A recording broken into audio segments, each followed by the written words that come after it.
Le débat africain. Alain Foucault. Faux en écriture publique. C'est désormais l'infraction que dénoncent certains avocats contre le régime guinéen après les différences constatées entre le texte soumis au peuple et voté par référendum le 22 mars dernier et celui promulgué le 14 avril.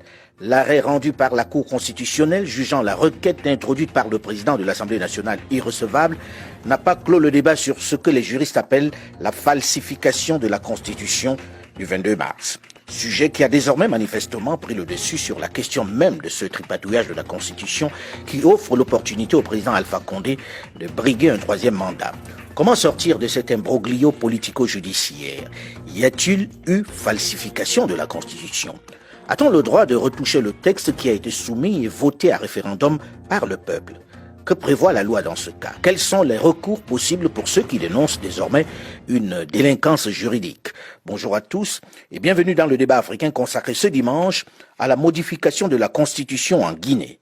Celle qui a été promulguée et publiée au journal officiel le 14 avril 2020 est-elle valide?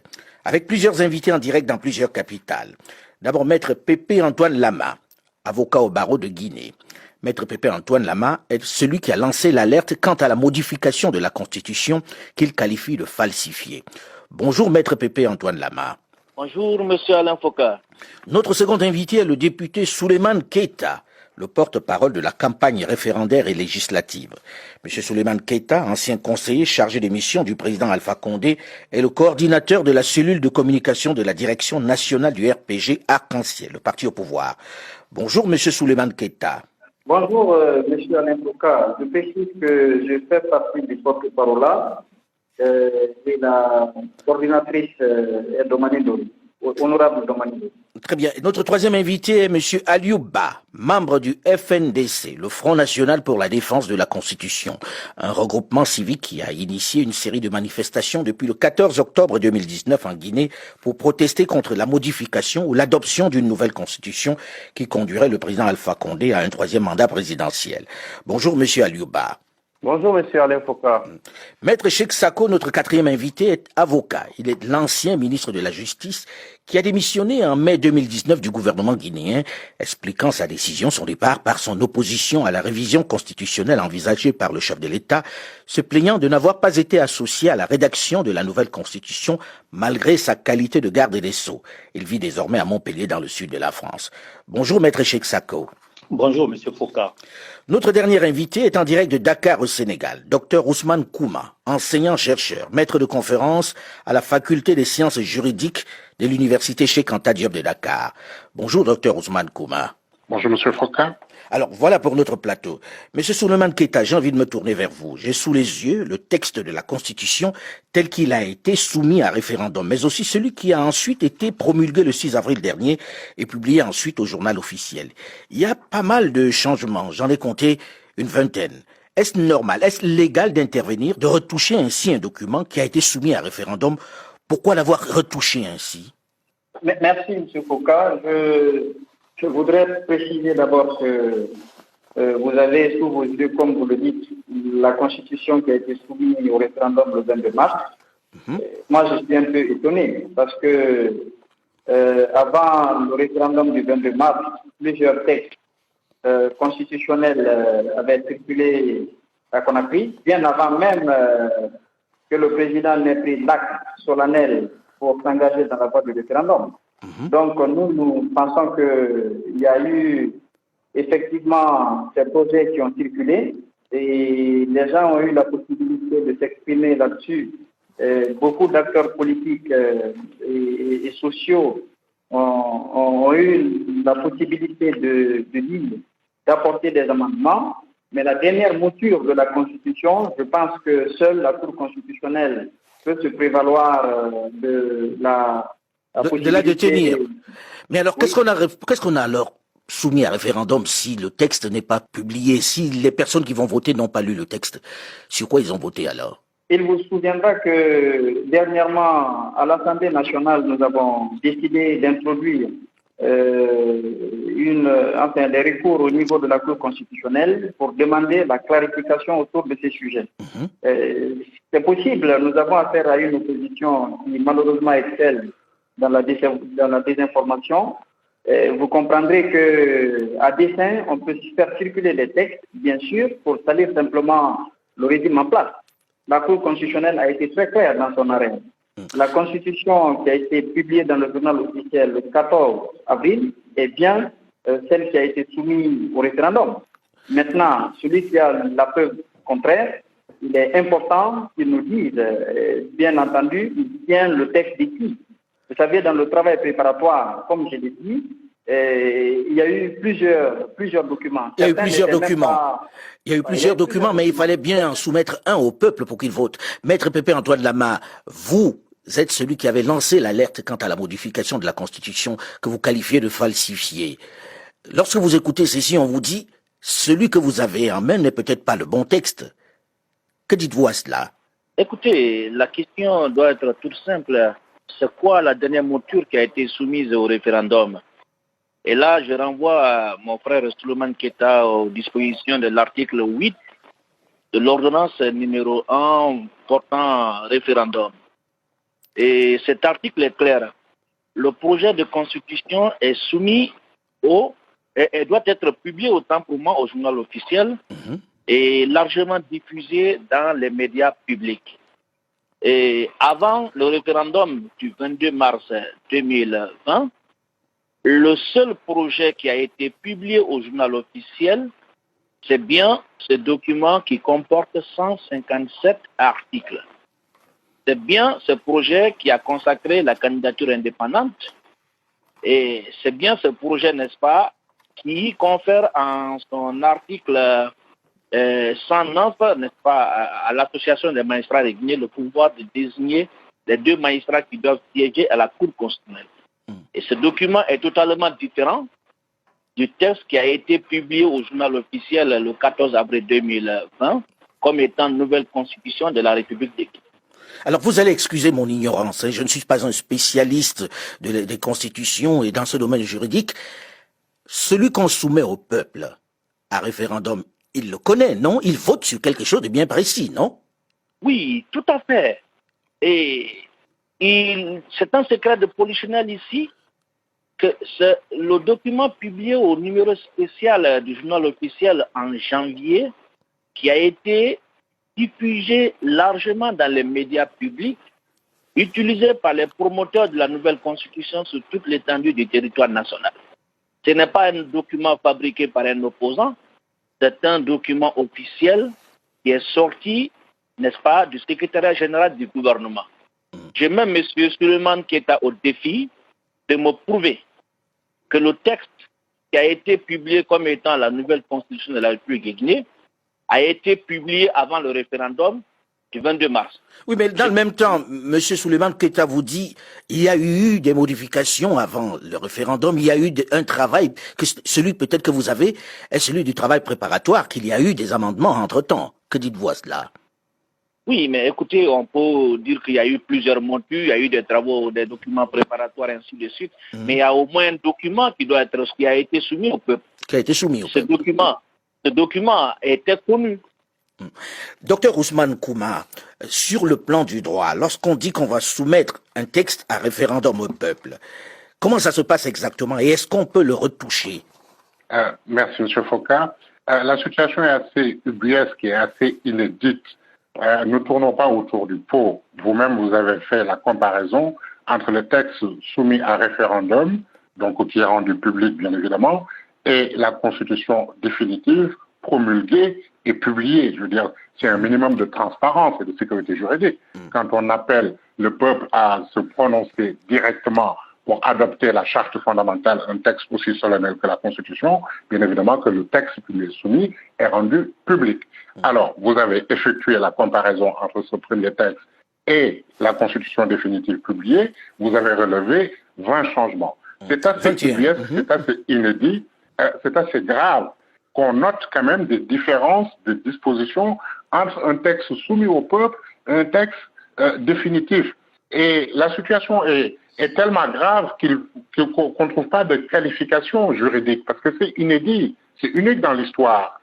C'est du faux constitutionnel, c'est de la falsification constitutionnelle, s'il est effectivement avéré que le texte soumis à référendum est différent du texte promulgué et publié. Et alors là, ça nous ramène à une question fondamentale, c'est-à-dire qui est le gardien de la Constitution, au-delà des questions de procédure, c'est-à-dire un président qui est élu sous l'empire d'une Constitution, qui jure, qui prête serment, qui jure de respecter et de faire respecter scrupuleusement la Constitution, et on se retrouve dans ces situations-là. Mais quel est le recours? Oui, mais là, il y a eu un recours. La Cour constitutionnelle a déclaré irrecevable ce recours-là aujourd'hui. Alors, si la Cour constitutionnelle déclare le recours irrecevable, c'est peut-être que le texte est conforme. Alors, je vous renvoie à votre propos de départ. Vous avez eu la prudence, comme moi, de regarder les textes soumis à référendum qui est rendu public et la Constitution promulguée. Et vous avez relevé, comme moi, des changements. Alors, quand il y a des questions de preuves, de faits, il ne faut pas tourner autour du pot. C'est-à-dire, il est loisible à qui s'intéresse à la question de se procurer le texte soumis au peuple de Guinée pour qu'il adopte sa constitution par référendum et le texte publié au journal officiel. Donc, sur cette question, ne tournons pas autour du pot. C'est une question de fait. Alors, vous me dites, la Cour a déclaré irrecevable cette requête. Voilà la question de fond. C'est-à-dire que tant qu'en Afrique, en Guinée ou ailleurs, nous n'avons pas des cours constitutionnelles indépendantes, impartiales, légitimes, de par leur composition, qui rendent des décisions de justice de qualité, qui rendent justice aux justiciables, nous n'aurons pas d'état de droit. Et alors la situation devient éminemment grave, c'est très inédit parce que... On va revenir là-dessus sur les conséquences que cela peut entraîner. Et j'ai envie de me tourner vers M. Aliouba, qui est membre du FNDC. Vous qui vous êtes battu pour qu'il n'y ait pas ce changement de constitution, quelles sont les modifications que vous avez vues dans ce texte-là par rapport à celui pour lequel vous avez voté pour ou contre? Mais écoutez, pour nous, il n'y a pas eu d'abord de vote pour ou contre parce que les conditions juridiques n'étaient pas réunies d'abord pour faire abroger la Constitution qui a fait élire Alpha Condé 2 fois et sur laquelle il a prêté 2 fois serment pour respecter les dispositions.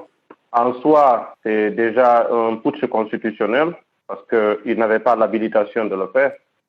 Donc, quand il y a eu le débat qui est ouvert par le camp présidentiel pour les propagandistes sur le contenu d'une constitution, nous nous sommes restés sur la position de principe. Alors, ce qui a été révélé par les juristes, et en l'occurrence l'alerte qui a été lancée par M. Pépé Antoine Lama, c'était déjà encore une confirmation que ce pouvoir est dans le déni du droit et dans le forfait.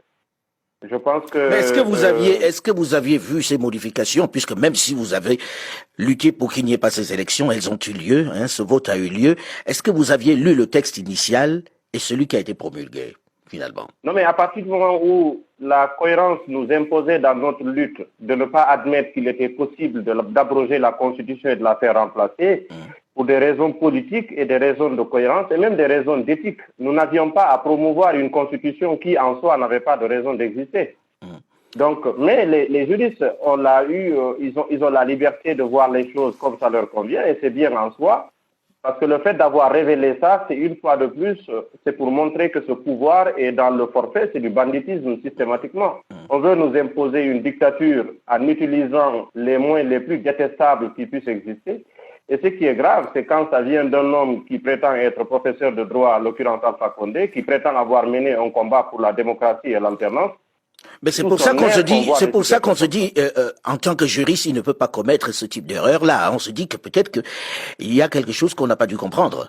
Ce n'est pas une erreur, c'est délibéré. Je rappelle que dans les colonnes du journal Le Monde, il y a quelques mois de cela, qu'il avait déclaré que partout dans le monde où les constitutions ont été changées, qu'il y a eu des morts, qu'il y a eu des victimes, mais cela a été fait. Donc il était prédisposé, il a lancé officiellement dans le quartier général de son parti un appel à l'affrontement. Aujourd'hui, les Guinéens ont enregistré plus de 200 familles endeuillées sans qu'il n'y ait aucun cas pour lequel il y ait eu de la justice. Et jusqu'à présent, nos compatriotes sont en prison, on est kidnappés en pleine journée dans la capitale, à Conakry. Tout ceci dénote que ce n'est pas une erreur. Il a décidé de faire un forcing, quelles que soient les conséquences que cela va générer sur la Guinée et les Guinéens, peu importe. Et quand j'ai entendu tout de suite le premier intervenant qui est son représentant, on voit la légèreté avec laquelle ils prennent cette situation-là. C'est assez catastrophique. Monsieur Souleymane Keita, vous êtes interpellé là-dessus. Lorsque vous écoutez toutes ces personnes qui estiment que non, le texte n'est pas celui qui a été proposé à référendum, quelle est votre réaction? C'est encore de la propagande? Je crois que vous comprenez vous-même à les entendre ou à l'entendre celui de l'opposition, on a l'impression que le ciel tombe sur Conakry. Alors que les gens vaquent tranquillement à leurs affaires ici. Mais on ne peut pas oublier qu'il y a eu des affrontements, monsieur Souleymane Keita. Oui, mais c'était prémédité par l'opposition. Vous avez vu dans quel pays une opposition qui dit qu'il n'y aura pas d'élection? Moi, je ne participe pas aux élections et je vais les empêcher. Moi, je n'ai jamais entendu ça. On a demandé aux Guinéens de s'exprimer sur une constitution qui a été proposée par le président après avoir respecté toute la procédure, notamment validée en Conseil des ministres, l'avis consultatif du président de l'Assemblée nationale, l'avis de la Cour constitutionnelle sur la forme, tout cela a été respecté. Maintenant, des gens qui estiment qu'ils sont au-dessus de la loi ont pensé que les Guinéens ne pouvaient pas voter parce que tout simplement, eux, ils ne participent pas à ce vote. C'est quand même extraordinaire. Donc aujourd'hui, ce que je vous dis, nous avons une constitution et je réitère que c'est à l'initiative des députés, toutes tendances confondues à l'Assemblée nationale actuelle, que nous avons introduit la requête au niveau de la Cour constitutionnelle pour nous clarifier. Parce que moi, je ne suis pas étonné que plusieurs moutures circulent. Oui, mais dans le même temps, lorsqu'on dit plusieurs moutures, quand on a voté sur un texte, on vote pour quelque chose de précis. On ne peut pas le retoucher après ou le retoucher à loisir. Là, je me tourne vers monsieur Cheikh Sako. Vous qui entendez cela de là-bas, qui êtes parti du gouvernement volontairement parce que vous ne vouliez pas participer à cette modification de la Constitution, à laquelle vous n'étiez d'ailleurs pas associé, qu'est-ce que cela vous inspire? Et est-ce que vous avez lu ces différents textes dont on parle? Écoutez, alors, moi, j'ai écouté les différents intervenants, que je salue au passage, tous les quatre. D'une part, alors, il y a dichotomie ou ambivalence entre ces deux textes. Alors, je rappelle que, d'une part, le projet soumis à référendum le 22 mars, ce texte, évidemment, c'est vrai qu'il y a eu plusieurs moutures, mais celui qui a été publié au journal officiel, qui comporte 157 articles, et qui a été cacheté paraphé par le ministre de la Justice d'alors, c'est celui-là qui a été je l'ai sous les yeux, à référendum. Alors, il n'y a pas d'ambiguïté là-dessus. D'autre part, le second texte de constitution, différent du premier, promulgué, publié après le référendum, 14 avril, et c'est là où il y a un hiatus. Alors, qu'est-ce qu'il y a comme problème? Le problème, c'est que le second texte ne correspond pas au premier. Il y a une vingtaine de dispositions qui ont été soit modifiées, soit falsifiées. Alors, 2 ou 3 exemples simplement. Les dispositions concernant les candidatures individuelles à l'élection présidentielle ont disparu. Deuxième exemple, introduction des parrainages pour les dites élections présidentielles. Et surtout, le troisième exemple qui m'interpelle en tant que juriste et en tant qu'ancien ministre de la Justice, ça concerne la justice. Par exemple, l'article 13 du projet approuvé par référendum énonce de façon claire le principe de l'indépendance et l'impartialité des tribunaux. Et curieusement, dans l'article 13 du texte promulgué, cela est supprimé. C'est-à-dire que l'indépendance et l'impartialité des tribunaux est supprimée. Tout à fait. On consacre uniquement la compétence des tribunaux. Voyez-vous, il n'y a pas besoin de discourir, c'est quand même assez grave. Moi, je ne fais pas une surenchère, je dis simplement, on est dans une république, il faudrait absolument trouver le ou les auteurs de cette falsification pour qu'ils puissent répondre. Puisqu'on arrive au terme de la première partie de ce magazine, j'ai envie dans la seconde partie que l'on prenne dans le détail les changements qu'il y a eu et puis qu'on discute de ce qui va se passer une fois qu'on a vu qu'il y a des modifications, qu'il y a des changements. Que se passe-t-il? C'est quoi le recours? Et est-ce qu'il y a vraiment eu des changements notables? On en parle juste après une nouvelle édition du journal sur Radio France Internationale dans la seconde partie des débats africains. Restez à l'écoute et on se retrouve très très vite.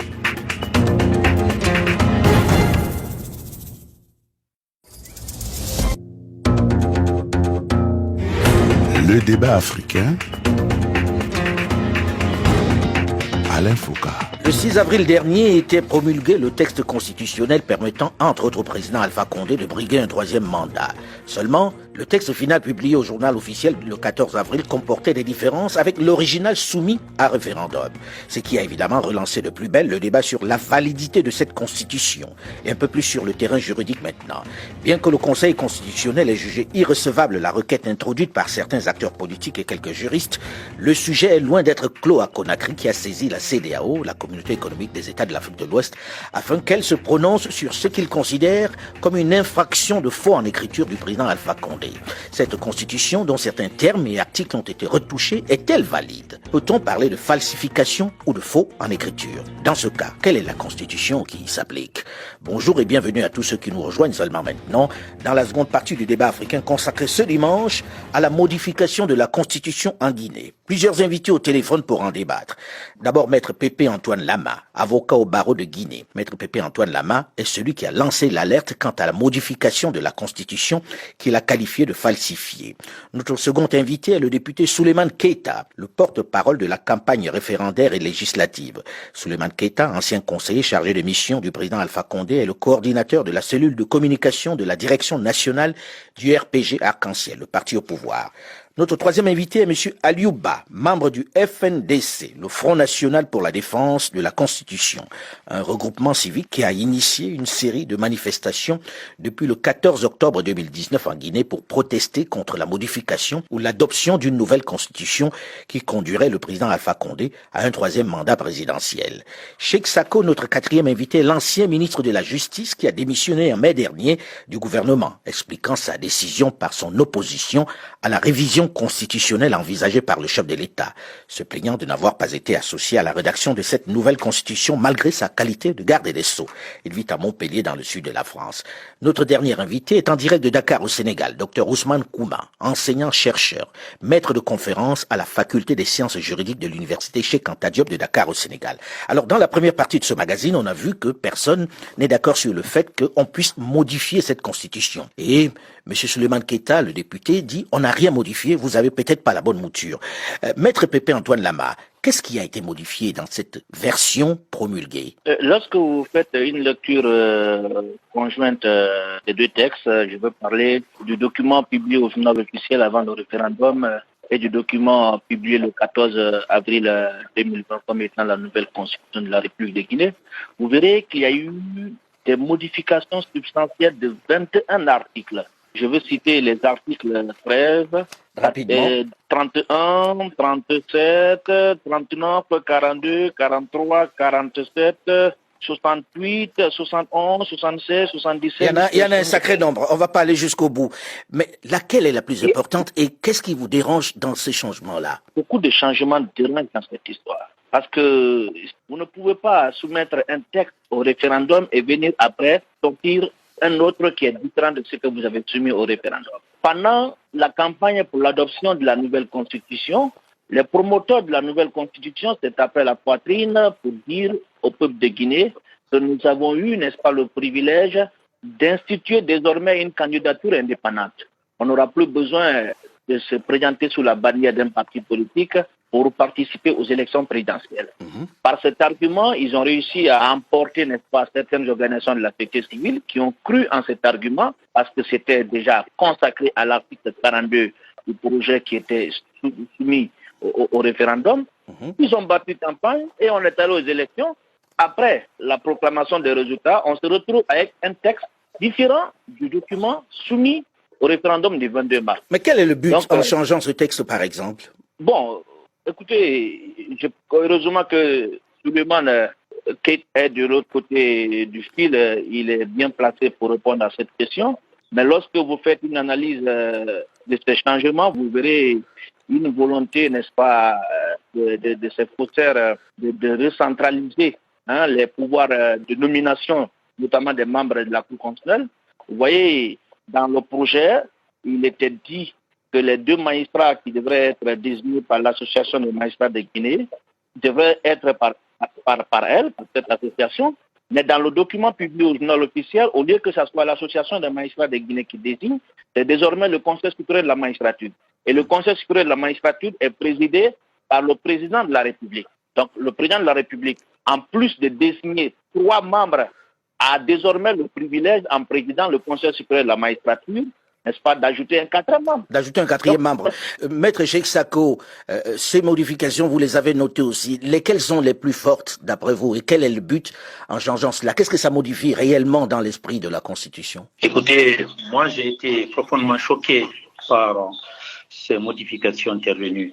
Alors, si vous voulez, sur le projet soumis à référendum, chaque Guinéen s'est positionné. Il y en a qui sont pour ou contre. On connaît la position de chacun. Mais ce qui est plus grave, c'est que le texte qui a été promulgué et publié, c'est là où il y a la dichotomie. Alors, j'ai cité l'exemple de l'article 13. Maître Lama vient de citer l'exemple de la composition, effectivement, de la Cour constitutionnelle. Il y a d'autres dispositions qui sont quand même assez majeures. Il y a une vingtaine. J'ai les textes sous les yeux. J'ai l'exemplaire qui a été soumis à référendum, puisque c'est le garde des Sceaux qui l'a cacheté et signé. Très bien. C'est celui que j'ai ici. Oui. On a celui qui a été... Bon, voilà. Donc, on ne peut pas... Monsieur Keita, je pense que je le demande de voir avec la chancellerie à Conakry pour voir où est ce hiatus là, puisqu'il semble dire le contraire. Il y a un hiatus quelque part. Donc, c'est très grave. La conséquence, c'est qu'il a été inclus dans le nouveau texte plusieurs dispositions liberticides, susceptibles de créer de graves conflits dans le pays plus tard. Donc, il est temps encore de revenir en arrière et d'en tirer les conséquences. Alors, lorsqu'on se retrouve dans cette situation, est-ce qu'on peut dire que cette constitution est valable, est valide aujourd'hui, M. Souleymane Keita? Quelle est la constitution qui est valide aujourd'hui? Mais la Guinée est gouvernée par les lois, et ces lois émanent d'un certain nombre d'institutions. Je vous ai dit que la Cour constitutionnelle a pris un arrêt pour apporter la clarification nécessaire soulevée à dessein par des personnes. Alors, quand vous parlez de mes interlocuteurs, pratiquement, ils sont tous du FNDC. Ça ne pose pas de problème, c'est vrai, mais il est important que l'on ne se mette pas dans une logique de nier l'existence même de la République. Pour l'instant, celui qui appartient au FNDC, c'est M. Aliouba. Les autres sont des juristes. Mais M. Antoine Pépé est avocat du FNDC, je vous l'apprends alors. Mais il n'est pas membre du FNDC. Il n'est pas pour autant membre du FNDC. Nous, on est sur le terrain guinéen, on sait comment ça se passe là. C'est très important de le préciser au passage. D'accord. Une fois que c'est précisé, quelle est la suite aujourd'hui? C'est vrai que la Cour constitutionnelle dit, pour elle, il n'y a pas de problème. Ce n'est pas recevable de cette requête. Mais il n'y a aucun problème. Je vous dis que c'est un souci. Parce qu'on a été un peu confus quand on a vu toutes ces déclarations qui faisaient état des falsifications. Parce que pour moi, quand vous dites falsification, c'est comme si une constitution qui est en vigueur, vous la changez en introduisant des choses qui n'étaient pas là auparavant. Oui, mais dans le même temps, quand on a les deux textes, il y a quand même de différences notables. J'en ai compté 21 différences.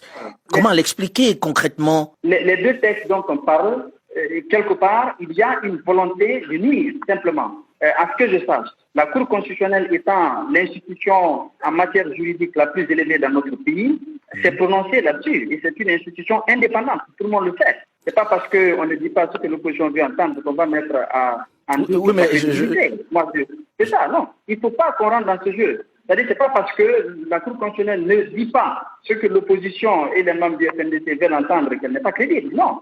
Elle travaille au regard de la loi et à partir du moment où elle a pris un arrêt qui a été fait sur la demande des députés de l'opposition et de la mouvance, pour nous, il n'y a pas de confusion possible à faire. On est déjà dans la Constitution qui a été adoptée le 22 mars et publiée le 14 avril dans le journal officiel de la République, et puis la marche continue. La marche continue pour vous aussi, M. Aliouba? Écoutez, nous continuerons de nous battre pour notre pays. Nous n'avons pas les mêmes préoccupations qu'un petit clan d'opportunistes qui pensent que la Guinée encore peut replonger dans une nouvelle dictature. Nous sommes venus de loin. Souleymane Keita n'hésitera pas de vous dire que même notre cher docteur de l'Université du Sénégal et du FNDC, ce ne sont pas des raccourcis comme ça qui peuvent nous distraire. Il est très léger dans ses arguments, mais il est à l'image de Alpha Condé et de tous ceux qui ont défendu. Heureusement d'ailleurs, nous participons à ce débat avec l'ex-ministre de la Justice qui s'est exprimé clairement. C'est vraiment choquant pour son pays, mais il faut avoir des ambitions pour son pays pour le ressentir.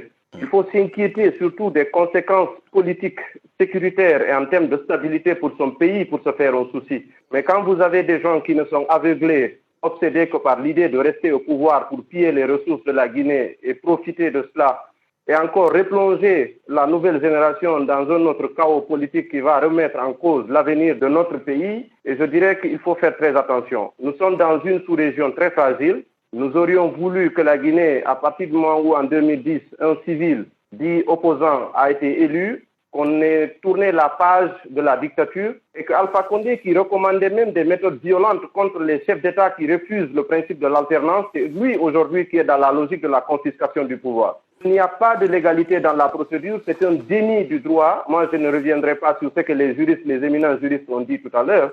Mais c'est évident que la Guinée, aujourd'hui, a besoin d'être sauvée. Dans le même temps, on vous dit, M. Aliouba, qu'on a vu changer les constitutions ailleurs, des gens qui ont changé les constitutions pour briguer un troisième mandat, que la question du troisième mandat ne doit pas être tabou. Qu'est-ce que vous dites?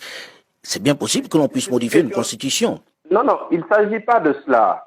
Il s'agit de respecter les dispositions d'une constitution qui a fait élire un président et sur laquelle il a prêté 2 fois serment.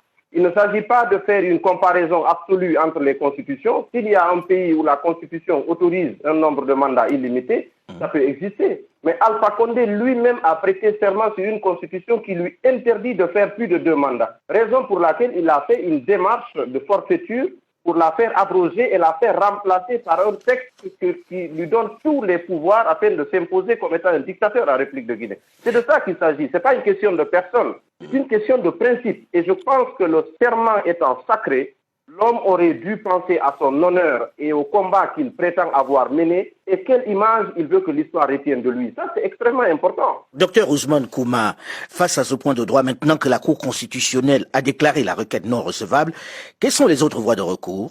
Là, ça va être extrêmement compliqué parce que dans votre question précédente, c'est qu'est-ce qui dérange dans les changements? Ce qui dérange d'abord, c'est même avant de regarder les modifications apportées, le principe même, on a eu recours à un référendum et non pas à une modification par voie parlementaire. Donc c'est le souverain, le peuple, qui s'est directement exprimé pour dire « voici ma constitution ».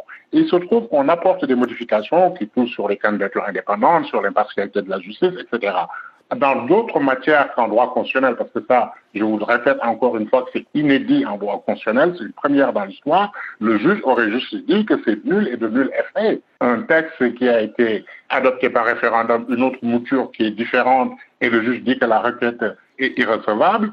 Et je vous disais que dans ces conditions-là, quand on n'a pas une cour constitutionnelle fiable, et le problème malheureusement est assez répandu en Afrique, le propre d'une société civilisée, c'est que le contentieux se règle par voie juridictionnelle. Quand les juridictions ne jouent pas ce jeu-là, on rentre dans un rapport de force éminemment politique. Un de vos invités disait dans quel pays l'opposition dit-elle que l'élection n'aura pas lieu. Je vous parle de Dakar. Nous célébrions il y a quelques jours le 23 juin à Dakar, le mouvement du 23 juin, où une majorité du peuple sénégalais est sortie dans la rue pour manifester, pour obliger le président Wade à l'époque à reculer par rapport à certaines modifications constitutionnelles. Et lorsque même il a fait le forcing et s'est présenté, et il a été battu. Donc là, maintenant que le terrain juridictionnel est absolument épuisé parce qu'il n'y a rien à attendre des juridictions internes et on ne peut pas vraiment internationaliser parce que pour saisir la CEDEAO, il faut des problèmes de droits fondamentaux. Bref, la communauté internationale elle-même ne joue pas toujours le jeu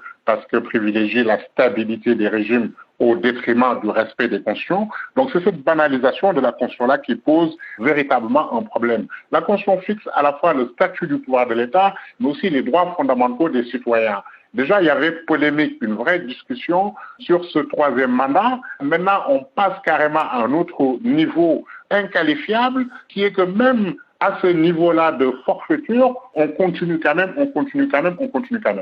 Quelle est la solution? Il ne faut pas tomber dans le juridisme forcené. La solution n'est pas juridique parce qu'il n'y a rien à attendre de la Cour constitutionnelle.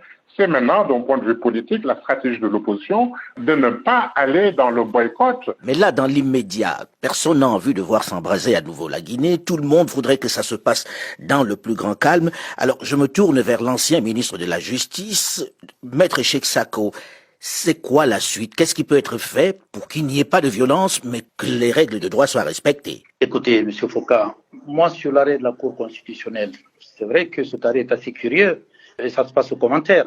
J'aurais souhaité au moins que la Cour puisse soulever des erreurs matérielles, puisque l'évidence est là quand on a les deux textes. Il n'y a pas besoin de faire de la magie. Non. et en tirer les conséquences. Dont acte. Quelle solution? La solution en Guinée, il faut qu'on aille vers un dialogue politique en Guinée. Mais attention, un dialogue politique où tout soit mis sur table, clairement, les conditions des uns et des autres, et les purger.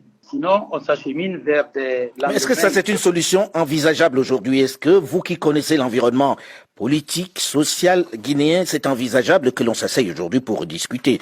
Puisque aujourd'hui, comme le dit M. Souleymane Keita, la chose est entendue. La Guinée a une constitution. Mais si la cause est entendue, il faut souhaiter aussi que le bon sens et la sagesse des uns et des autres prévalent sur d'autres considérations. Il faut souhaiter que le président de la République comprenne et ne se présente pas pour un troisième mandat. Je pense que ça, c'est déjà une bonne solution. Vous voyez que je mets le pied dans le plat. Pour vous, aujourd'hui, s'il ne se présente pas pour un troisième mandat, ça réglerait ce débat. Le débat serait clos. Absolument. Monsieur Souleymane Keita, quand vous entendez ça, vous dites quoi?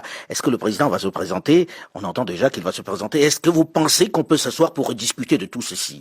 Non, moi je pense que les questions de la République ne se discutent pas autour des personnes, mais il faut les discuter de manière institutionnelle. Le président de la République, pour le moment, est en train d'achever son deuxième mandat. Et pour ce qui est de sa candidature, j'ai toujours dit qu'il y a deux conditions. La première, c'est la condition légale. Est-ce que la loi l'autorise? Bon, là maintenant, selon cette constitution, la loi le lui permet. Et puis on ne va pas tourner autour du pot. On sait bien qu'il a envie de se représenter. Il n'a pas fait mystère de cela. La loi autorise, ça c'est une première condition. Deuxièmement, c'est personnel. Pour le moment, il ne nous a rien dit. Mais en tant que membre du parti, nous avons l'habitude d'organiser des conventions. Et c'est seulement à la convention que le parti peut se prononcer sur qui est candidat ou non. Pour ce qui est du dialogue, vous savez, ces derniers temps, depuis pratiquement 2010, on nous a même accusé de vouloir gouverner le pays par consensus, tellement le président tient à l'inclusivité dans tout ce qui est décision importante dans la vie de la nation. Maintenant, la main tendue, elle reste tendue et tout peut se discuter. Mais faudrait-il qu'on soit autour d'une table pour discuter? Mais je ne crois pas, parce que avec cette opposition qui a fait de la violence sa méthode de travail, vous comprendrez, et avec toutes les méthodes cyniques que vous pouvez imaginer. On a vu les opposants ici, l'autre parlait tout de suite d'arrestation. Mais comment voulez-vous que des gens prennent des armes à des armes de fâche pour aller empêcher aux gens de voter et tirer sur les gens? On a voulu faire exploser des citernes à Conakry, des stations totales, uniquement pour que l'élection n'ait pas lieu le 22. C'est quand même déplorable, tout ça. Alors, ce qu'on va retenir, c'est que vous dites, il y a une main tendue. Il y a une main tendue pour pouvoir discuter, qu'on sorte de la violence et qu'on puisse s'asseoir autour d'une table.